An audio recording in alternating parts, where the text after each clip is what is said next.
What is up, ladies and gentlemen, it's Scott here and welcome back to FudgeMuppet. Today, we've got something special to hit you with. It's not a modded build and it's not a remastered build. This is a brand new vanilla build, one for all you vanilla players out there itching for a new character to roleplay.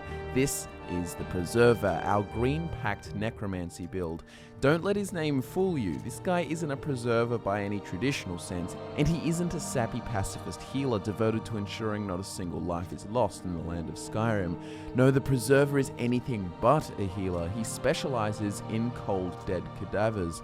The Preserver is a master necromancer, rending the souls from his victims, only to rouse their corpses from the afterlife, forcing them to do his bidding. The Preserver also happens to be a conventional Bosmer following the Green Pact with great resolve. This means he cannot harm vegetation and he must put all natural materials to use. This means no wasted bodies and no frivolous hunting. Unlike his Bosmeri brethren, the Preserver honors his code in a unique way. Rather than fashioning the bones of his kills into menial objects, he puts killed foes to use by reanimating them and forcing them to serve him in death for resisting him in life. The character's role-playing is inspired by a brief thought we had while making our recent Necromancy lore video, so if you want to hear more, be sure to go and watch that first. Also, the beastly aesthetic for this build was suggested to us by Luke on Facebook, so thanks dude.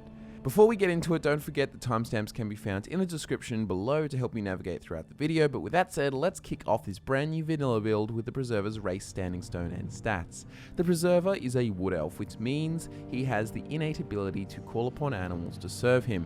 With this, any animal can be turned into an ally for 60 seconds. He also has a built-in resistance of 50% to disease and poison. As a Bosmer Valenwood, he will start off in Helgen with a +10 boost to archery. There are two options for the standing stone. The first is the ritual stone, which is great for role-playing, allowing you to reanimate all nearby corpses to fight for him in addition to his two minions. The other option is the Atronach stone. The 50% spell absorption will make you much more powerful overall, but it is less fitting for the character, so the choice is yours. As for the stat spread, a 50% investment into health will keep the Preserver alive, 30% magical will ensure you can always call upon a necromancy spell until enchanting can compensate, and then 20% will help you with slowing time and zooming with your bow.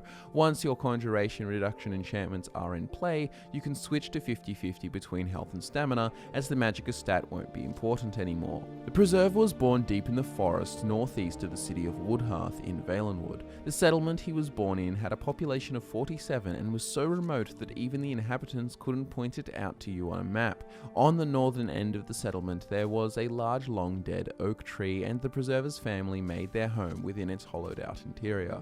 The path to Woodhearth to the southwest was treacherous, for mangrove swamps reclaimed the trails the Bosmer attempted to tread between locations. The northeastern side, however, was dense woodland, perfect for hunting. The Preserver was the youngest of three brothers, and once they were old enough to hunt, his father abdicated the role of huntsman, allowing his two elder sons to provide for the family. Instead, his father would make the long and treacherous trek to Woodhearth to gather news from the province, sell their wares, and buy luxuries that weren't available to rural settlements like his. As staunch followers of the Green Pact, his family rarely came into contact with materials and objects not native to the forests. On one return journey, the Preserver's father brought him a surprise gift bought from an odd traveller from the distant land of Skyrim. The Preserver was certain his father was weaving his story with falsehoods, claiming the man had ghostly white skin, the colour of milk, and rounded ears. His skepticism was soon forgotten when he saw the gift. It was a beautiful gemstone, as big as his hand, and it shone a crystalline blue-purple in the candlelight. Fascinated by the gem, the Preserver asked his father to learn more about it on his next trip into the city.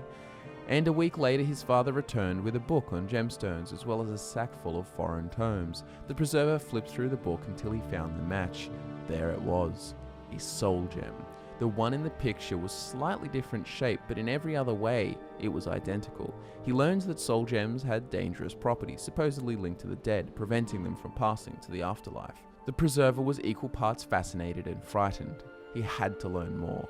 Within the sack of tomes he found one on the art of conjuration, and at the back of the tome, preceded by a warning to use the following information responsibly and with the utmost prudence, he found a section titled The Black Arts. Everything he suspected had been true. For all he knew, the gem he left on his bedside table each night was in actuality a prison for some poor soul. His obsession with necromancy only grew from there, and eventually he was desperate to begin hunting with his brothers, not because he wanted to provide for his family, because he had to satiate his curiosity. When he was old enough and skilled enough with the bow, he was permitted to venture into the northern forests to hunt, and the preserver would never forget his first kill. A fox scurried sporadically through the brush when he spotted it, and with one well-placed arrow, he struck the animal in its neck. All things considered, it was quite a clean kill, most of the meat untouched, and the animal killed quick enough not to spoil with fear. However, the preserver had other plans. He checked the surroundings for movement. Nothing. Silence. He made his way through the brush to the fox, and he carefully twisted the arrow and pulled it free without breaking the arrowhead. Then he pulled the tome from his pack and cast the appropriate spell. The creature stirred, its fur began to glow faintly with an ethereal blue light, and then it got to its feet, locking its dead eyes with the preserver's. He was overcome with excitement. He had returned this being from the dead, and now it lived again, to serve a purpose far more meaningful than its previous mindless existence. He finally understood why this was an essential part of the Green Pact that his kin could not comprehend. It was more dignifying to be brought back to life, even temporarily to serve, than it is to be consumed or turned into some inanimate object serving a purpose that warrants no respect. The preserver was convinced that were someone to kill him, he'd much rather serve from the other side as a reanimated warrior than have his bones turned into chalices and door handles, and he'd rather use his youthful muscles to fight than have them slow cooked into someone's stew. His pondering was suddenly cut short by the whistle of an arrow whizzing past his ear. He fell backwards in a panic before realizing the arrow had struck the rabbit clean through the skull. Behind him in the tree line of a short distance away stood another hunter from the settlement. Had he seen everything? When the preserver returned home, his father was engaged in an argument with the other townsfolk. Outraged by the preserver's practices, they believed that his father was harboring a criminal, a closet necromancer. His father begged for mercy, assuring that it was a mere youthful curiosity, despite having no idea of his son's intentions.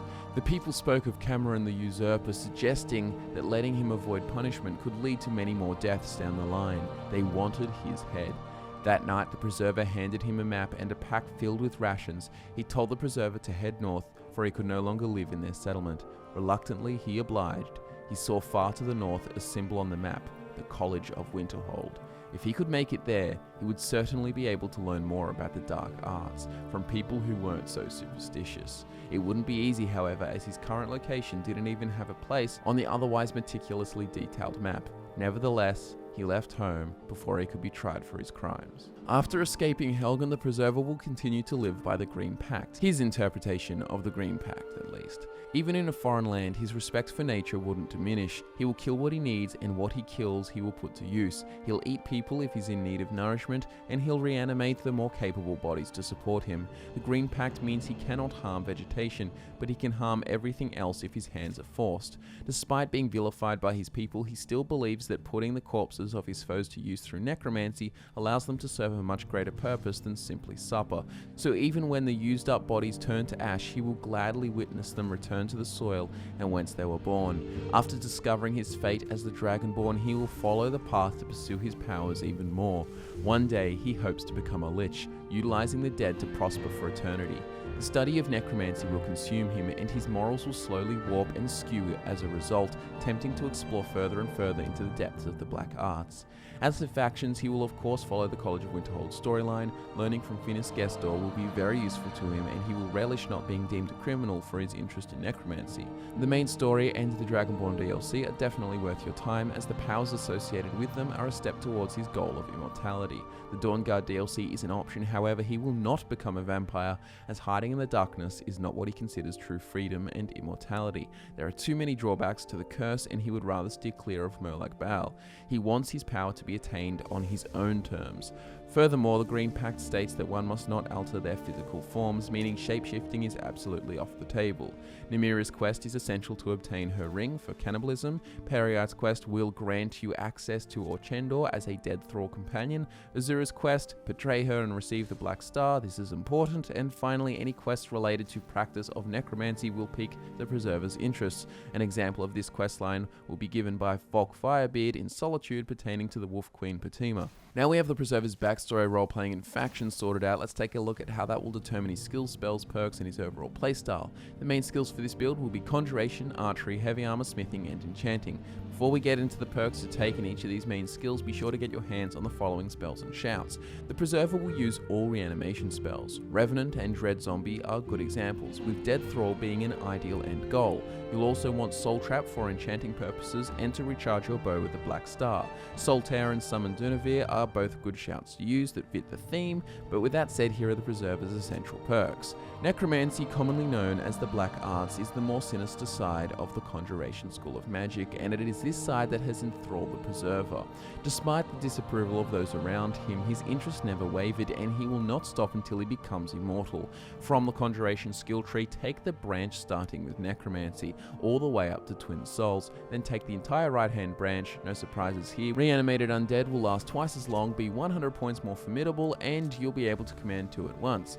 Next we have Archery, and while the Preserver shifted his focus to some more questionable areas of study, he never neglected to learn the hunt. The Preserver is a Bosmer brought up in the dense forests of Valenwood, and his skill with the bow demonstrates as much. From the Archery skill tree, take everything except for the 2nd and 3rd ranks of Critical Shot. With Bullseye, arrows that strike true will have a 15% chance to paralyze enemies, making them sitting ducks for the killing blow and their eventual reanimation. Eagle Eye and Steady Hands are also must-haves, allowing you to zoom with the bow and slow time by 50% in the process.